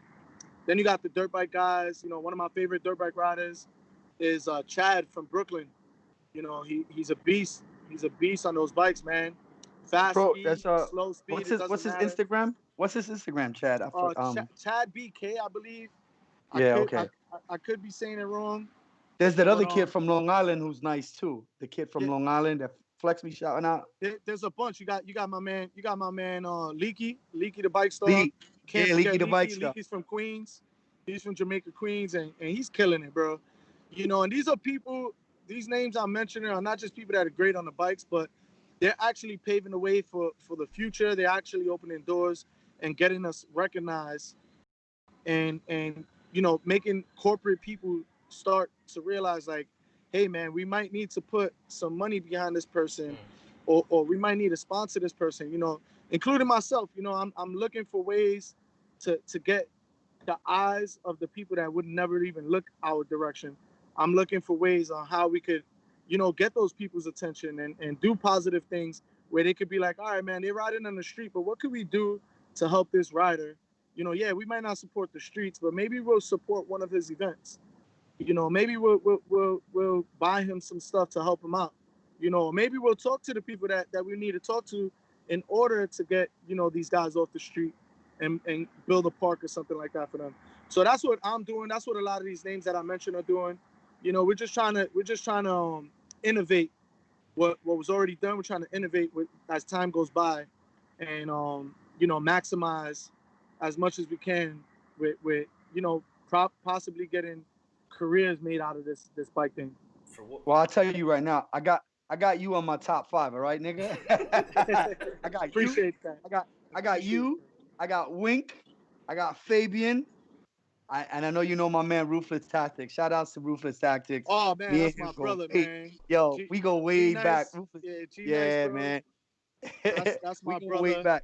You got Drama, and Joey Built from Brooklyn. Drama. All those dudes. Love Drama, man. Drama is so humble. Every time I go out on a ride with him, he's definitely on my top 5 only because he's so humble. But even on like the quads, you know, I know there's a lot of dudes on quads. Banshee Will, Nene was a beast on his quad. Shout outs to him, you know, rest in peace. Also, you have Champagne from Staten Island. Everybody keeps forgetting about the people in Staten Island, but I know you and Champagne know each other very well. Yeah, that's my guy, man, and he's definitely, you know, definitely one of the dudes killing it on the quads out there. And yeah, Staten Island's that lost borough, man. That Staten Island's like another state on the low. But they got some riders out there. They got some riders out there. They got a few hitters. They got a few hitters, not just one person. Well, go ahead, Josh. No, I was gonna say, what is the future for you now? So I know you've been all over the world and yeah. Well, where's the future of Hollywood Stunts now? So right now, you know, like I said, I've been rebuilding my brand, but you know, Hollywood Stunts itself. But you know, I'm working on putting some major events together. I put some events in the past together and they were amazing, but I wanna put these events together that haven't been done. And this is something I've had in mind for like the last 10 years, and I've been working on it for the last 10 years. And it's not nothing new. It's stuff that I sat down with people and spoke about many years ago. You know, these are things that I don't want to do it unless it's major, unless it's different, unless it blows everyone away. And that's what I'm working on now. I was actually looking to end the season with the first event, and then I wanted to do, you know, 3 or 4 events next year, not just here in New York, but other places, other big cities like Miami, LA, and Atlanta. But it's hard because of COVID. You know, COVID fucked up a lot of things for us. And excuse my language, but like I said, I'm very blunt. And you know, COVID messed up us, man. This year, I was actually supposed to do something else that I've been wanting to do, which was a 6-country tour. And I was gonna go to the Dominican Republic, Puerto Rico, Hawaii, Japan, and St. Martin. I'm forgetting one in here, somewhere in here. I'm forgetting one of the places. Oh, Colombia. So I was supposed to do those 6 countries, and what we were gonna do was we were gonna do a series, a 6 episode, like a 6-episode series, and each episode was gonna be a different country. But we were gonna film. We were gonna have a full-blown camera crew come with us, and each country that I go to, and we're still doing this. Each country that I go to, I'm taking one selected guest rider. So it'll be a rider that you guys are familiar with. It'll be a rider that you guys are familiar with, and the reason I'm doing this is because I can tell you guys how amazing, how blown away I am about when I travel these countries. But being there is a whole different thing. So, you know, I want riders, because I could talk about, hey, you know, it'll sound like I'm all about me, or I'm real cocky or conceited if I tell you, hey man, when I go to these countries, man, the love I get is like you wouldn't believe. You know, it just sounds stupid. But if I say, yo, let's just say Leaky, yo Leaky, man, I know you got a huge following, you got over 500,000 followers on Instagram, but I promise you, you ain't never been to a country the way you're gonna go if you go with me. They're gonna treat him like Rocky and shit. Leaky might be like, nah, bro. You know, he might say that. But then when he goes with me and he sees what I'm talking about, he's gonna be like, shit, you weren't lying, bro. This is crazy. I ain't never seen nothing like this. So, you know, that's why I want to take a different rider on each trip. And I wanted to be a rider who has recognition. But if possible, if we can with the budget, because this is an expensive project, but if we can with the budget, the plan is to not just take one known rider, but to take an amateur rider. You know, somebody that never experienced anything like that. Maybe even somebody that never even traveled the country that we got to help, you know, get their passport and get their first stamp on that passport. But this is something I've been wanting to do for years. And we don't want to just document riding bikes. I want the full-blown experience. Like me, I love to have fun. I love to do crazy stuff on and off the bikes. I like to go out at night and club and vibe out and wild out. So I want to capture all of that, and that's what each episode is going to contain. It's going to contain the nightlife, the fun. If you're a single guy, the girls or the guys, whatever you're into, you know, we're not going to discriminate here, but you know, literally whatever you're into, you know, we want to highlight everything from the cultural experience too. You know, going, let's say for example, if we went to like Dubai, you know, I want to get dressed up like I did when I went out there the last time, and let the person that I take out there get dressed up too, so we could experience the actual culture. And this is something that these episodes are going to be all about. It's going to be about the culture. It's going to be about the food we eat. It's going to be about the good that we do on the trip. It's going to be about the bad. You know, somebody might get locked up in one of these countries. We're going to film that shit too. But, you know, obviously we're going to try to take our precautions and stuff like that. But I want to highlight the fact that this bike community, this bike culture is super powerful. And people don't understand that, and people won't realize until they see what I show. I wanna ask a question, because we didn't even, you know, when you talked about, you know, not discriminating. Give us a list of female riders, stunt riders that you showing love out there. Female riders that we should be looking out for and following them on social media. You know what's crazy is this year I've noticed more female riders than any other year before. Like, it's been crazy. I think COVID, like there's another virus out there that's spreading to these girls so they could go hop a bike and kill it. There's a whole nother, it's like a COVID-22. I mean, I got 3 female members that just got brand new bikes and just started riding. Like, I get it. Yeah, and it's not just the stunt riders, man. Shout out to April. You know, April supports every and any event that I got going on, and she could attend it. And she's on Bike Life. She's in the chat over here. Yeah. She's on the chat. She's reminding us about shit. Yeah. We love her. I call her Grandma April. She's been rocking out with us for some time now. You got my homie Little B who's killing it in the stunt game out in Miami. Smash Stuntz. Man, there's so many girls, and I'm not gonna remember their names either.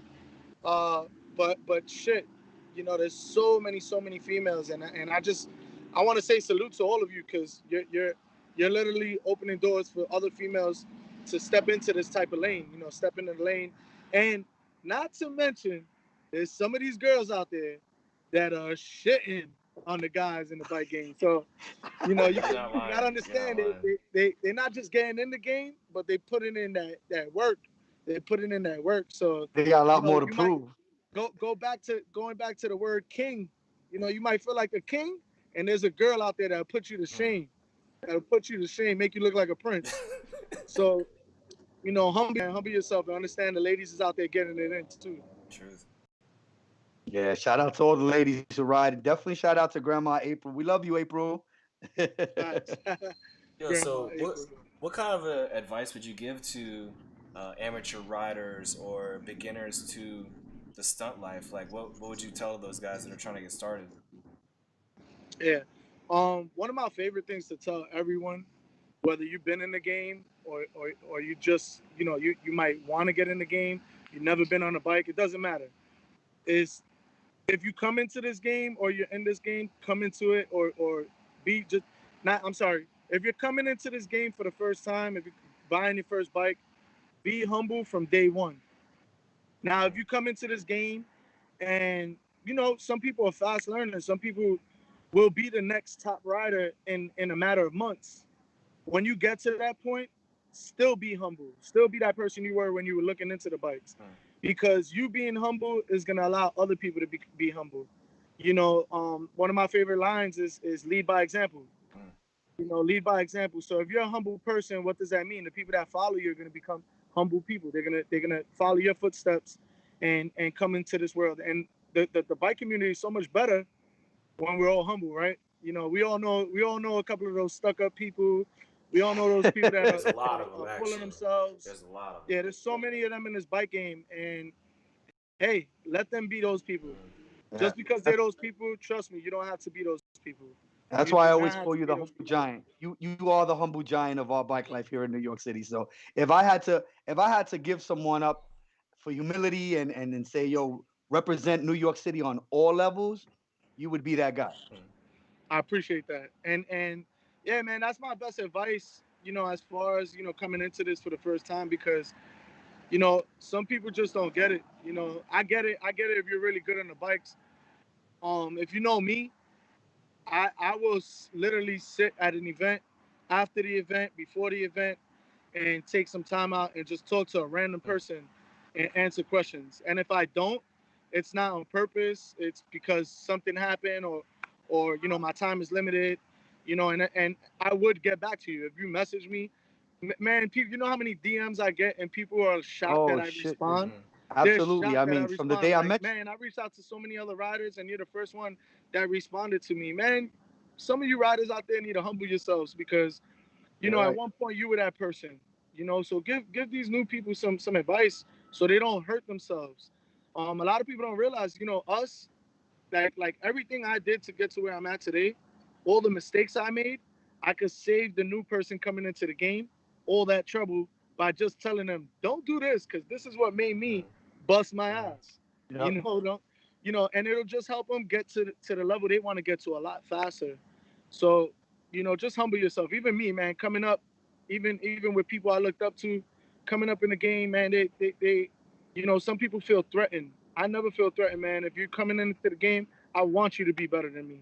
I want you to be better than me. Whatever I could do to get you to that point, I want you to get good, but I want you to be better than I am, so that this way you could go and show people how to get good as I think well. that's good, just life advice in Absolutely. general, not even just for the bike life, but if you want to get anywhere with any career or hobby, having a great attitude and like, helping each other bring up people around you, that's always going to get you places for sure.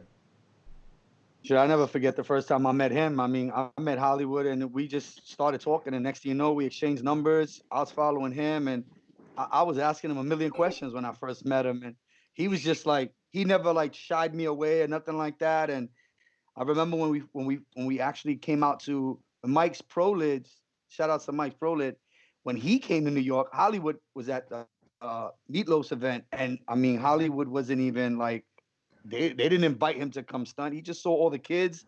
That shit put the battery in his back. He started stunting inside the park.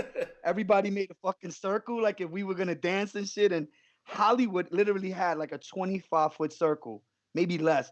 And he was fucking stunting in that whole little circle. All the kids are going fucking mad. It was dope because he just did it out of love, man. That was dope. Yeah, big shout out to Mike Prolis, man. Ever since that day, man, he went out his way and made me a custom helmet to match my bike because I fell in love with his helmets, and I do appreciate stuff like that. And that goes back to what I was saying before is, imagine I was cocky that day, right? Imagine I kept to myself and I didn't exchange words with Mike Prolids or I Butter introduced me to him and I just walked away. Nah, it wasn't like that. Like we had a dope bond as if we were friends for a long time. And as soon as he got back, he thanked me. He was like, "Man, I ain't never seen nobody ride like that." Like he showed me super love. And he was like, bro, can I make a helmet for you? Because I know you like the helmet. I was like, hell yeah, man. Like, I was going to buy one anyway. But, Yeah, dude, if you're going to make me one. I gotta fight with him. Like, I be ordering shit, and I be like, how much I owe you? He be like, I be like, Mike, man, don't make me fly over there. I'm gonna call your wife, bro. Because there's days where I'll order something custom for myself, and we do orders out here in New York City for him. We kind of set up a lot of the images that are going on the helmet. I'll do some graphics for the customer, and I'll ship it out. And then he'll be like, yo, I'll be like, nah, man, I want to pay just like everybody else. Like, he's so humble. I love him, and I thank God you guys met, because he's one of my biggest supporters out here. Yeah, and this is another thing, man. This is another like, I guess we'll say a nugget. This is another nugget for anybody out there. Just because I said he gifted me a helmet, and I got it for free, because let's say I'm Hollywood Stunts, doesn't mean I wouldn't have went and bought that helmet. Doesn't mean I still won't go out and buy that helmet. And another thing it doesn't mean is for you to go and message Mike Prolit and be like, yo, I'm Jersey's best stunt rider. Can you please send me a free helmet? Look, man, we are the people. You know what I'm saying? We have to support one another. And yeah, I didn't pay for that helmet, but ask Mike Prolitz how many helmets. Oh, absolutely. I know how many helmet requests he got, or how many helmets he sold, because of the fact I made sure that even though he gave me that helmet, I made sure everybody knows where that helmet came from, where to find that helmet, and where to purchase that helmet. I tell a lot of people when we had the opportunity to sponsor you the first time, Prospect Power Sports. Yes. A lot of people ask me like, "Yo, why Hollywood?" And I'm like, before he ever sat down with me and Sabrina at Prospect Power Sports, he bought in $100,000 worth of fucking business. Like, through the door, he walked in. Yo, my man's buying this bike.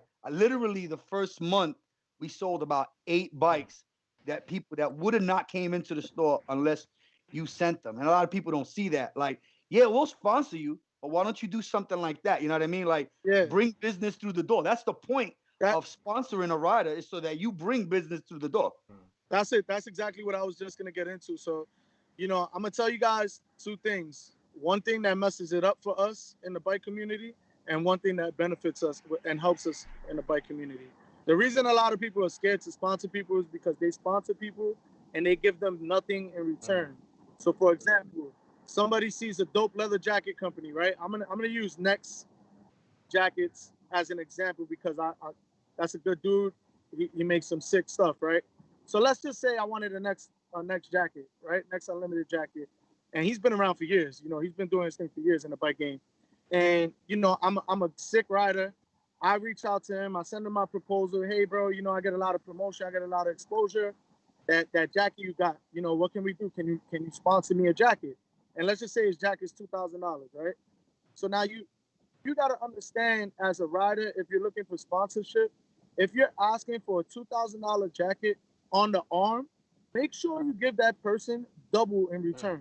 Make sure you give that person double in return, because what's going to end up happening, and what ends up happening a lot of the times, and this is why people don't get sponsorships, and this is why people are scared to sponsor people in the bike community, is because what a lot of times happens is a company like Next will be like, man, you are a dope rider.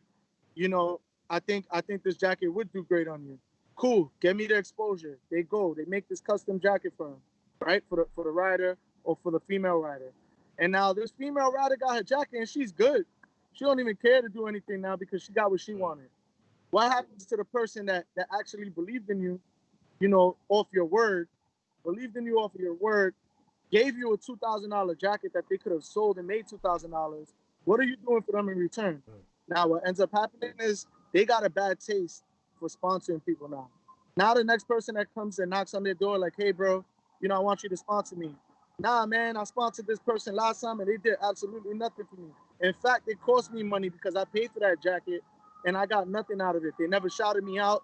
They never took any dope pictures of my stuff. They never told people where they got the jacket from. They did multiple events and jacket, but they didn't tell them where they got the jacket from. It's stuff like that. So if you're out there, if you're looking for sponsorship and you want to know why people sponsor me, is because, like Butter said, first of all, I won't allow I won't allow you to sponsor me, right? If I can't give you anything in return. So you could want to give me $5,000 to put your company on my bike, right? And tell me, hey Hollywood, I'm gonna pay you $5,000 for 2021 to put my company name on your bike. And I'm gonna be like, all right, cool. What's your company? If you tell me, I'm sitting in front of Subways right now, right? So if you tell me, hey, I own Subways, you know, shit, I love Subways. I could eat Subways, you know, 3 times out of the I week. did it just about 3 So hours ago. yeah, I'm gonna be like, shit, hell yeah, let me get that money, and I'm gonna post a picture in Subways as much as I can. I'm gonna let everybody know where the best sandwiches are. Right now, let's say you message me, and you're like, hey Hollywood, you know, I own I don't know long distance calling company, a long distance calling card company. I, it's called the Vanderhall. It's called the Vanderhall. Yeah. Hey, thank you. Sorry, guys. Just got interrupted. This guy almost made me. I got ADD, by the way. I could have lost track of what I was saying, but going back to what I was saying, you know, it could be a company like a long distance calling card company that wants to sponsor me, but I never ever use a long distance calling card in my life, right? I would be wrong to take $5,000 and tell them I'm gonna do something for them, knowing I'm never gonna use that card, knowing I never used a card like that before. So basically, what did I do? I robbed them. And you know, the best advice I could tell you is if you're looking for sponsorship or you're looking to work with somebody, make sure you're gonna bring them something to the table. Make sure you're gonna bring back some type, at least equal value of what they're giving to you. There's sponsors I had that maybe the first year they sponsored me, they didn't get anything out of it, you know, and I will carry that sponsorship over until I feel they got something out of it. You know, I will constantly promote that brand or that company. No, they didn't pay me for 3 years, but I still don't feel satisfied that they're satisfied. So, Absolutely, and that's great. you know, moving forward, you know, if you're out there and you're looking for that, man, just make sure any company you reach out to, any company that helps you, because there will be companies that might come to you. Just make sure you can bring them some value back. You know, if they're investing money or time into you, make sure you can bring something back to the And table. make sure they're on the up and up as well, because I've had a Well, couple companies try and use my content and use my reach as well. I mean, I'm not as on the same stage as you, but for anybody that actually gets approached by companies, definitely make sure they have something to offer you as well. Don't get wrapped up. Oh, and that's 100%. And another thing, going towards what he's saying right now, is watch out for the people that you reach out to and don't want to help you. But as soon as you blow up, they come knocking on your door.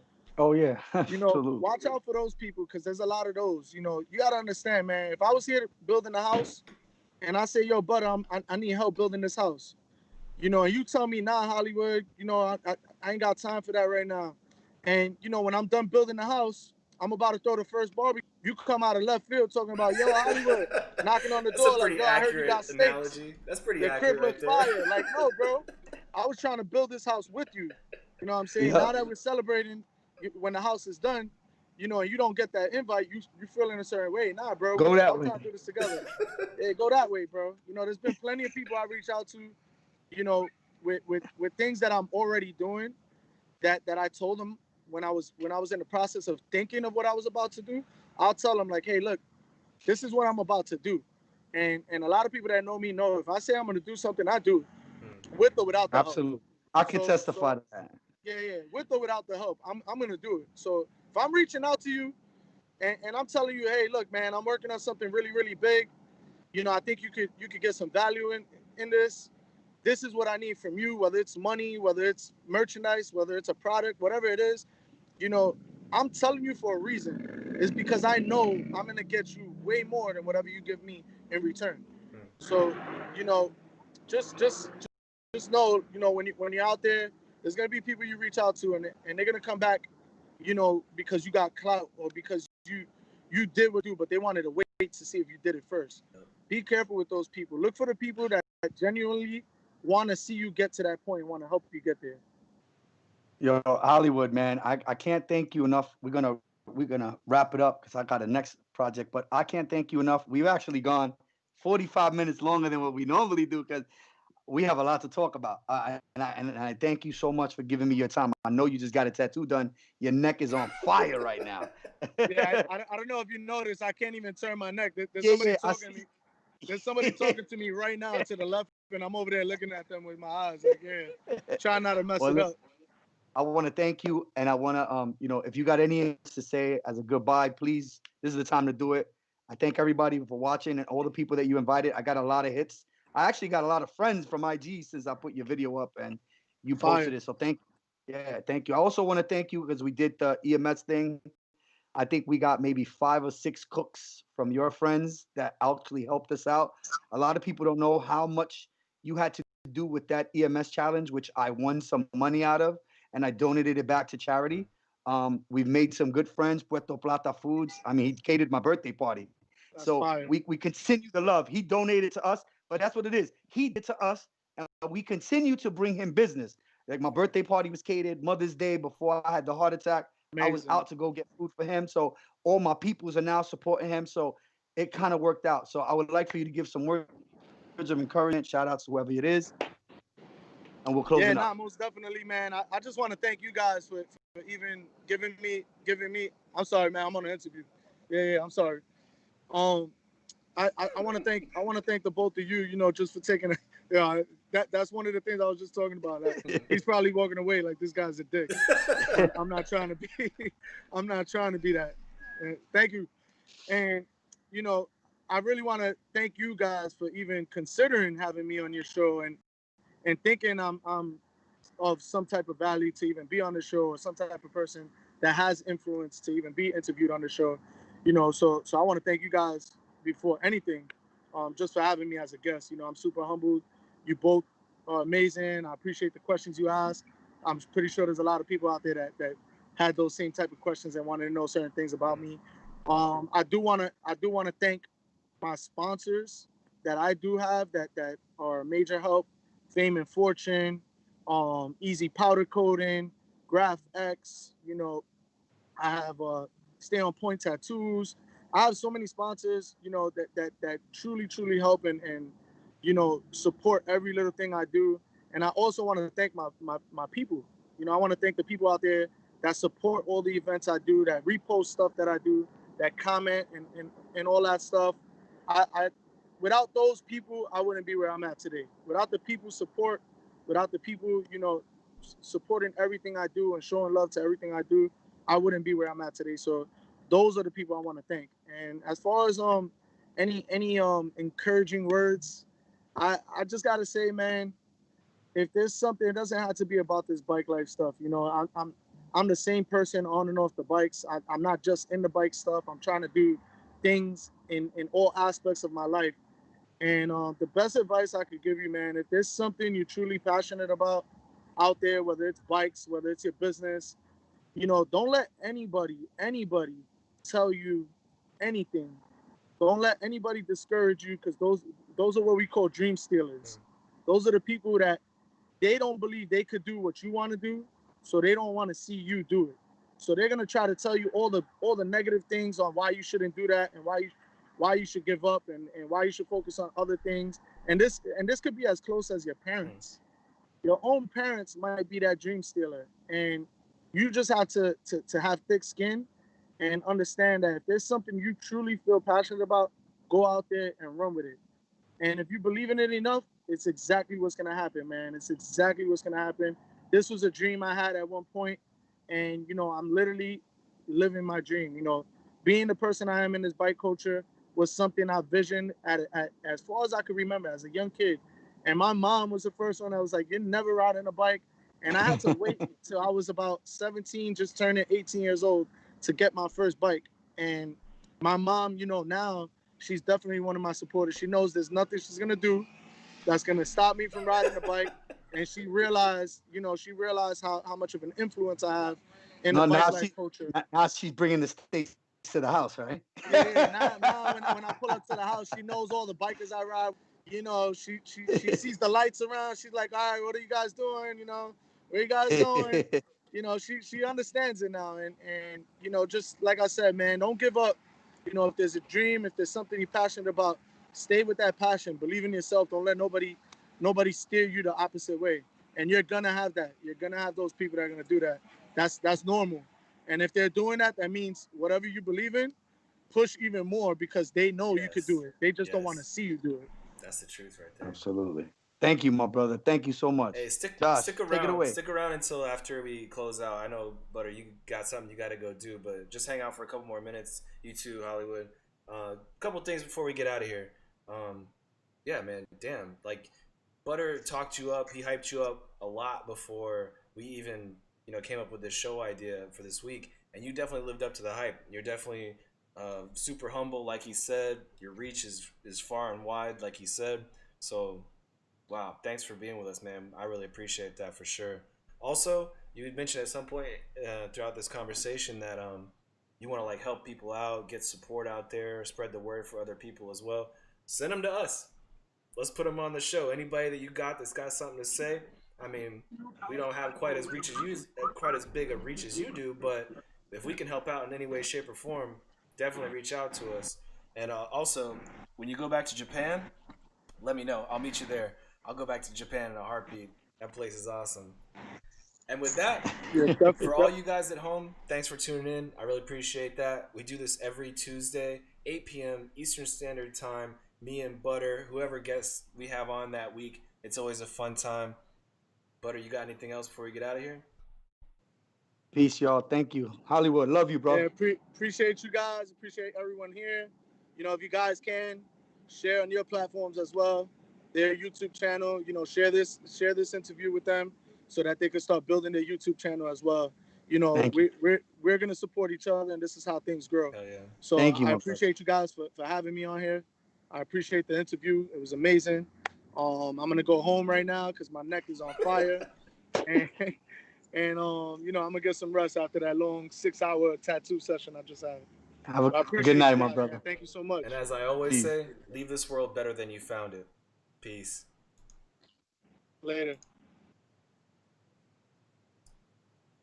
Hey, y'all.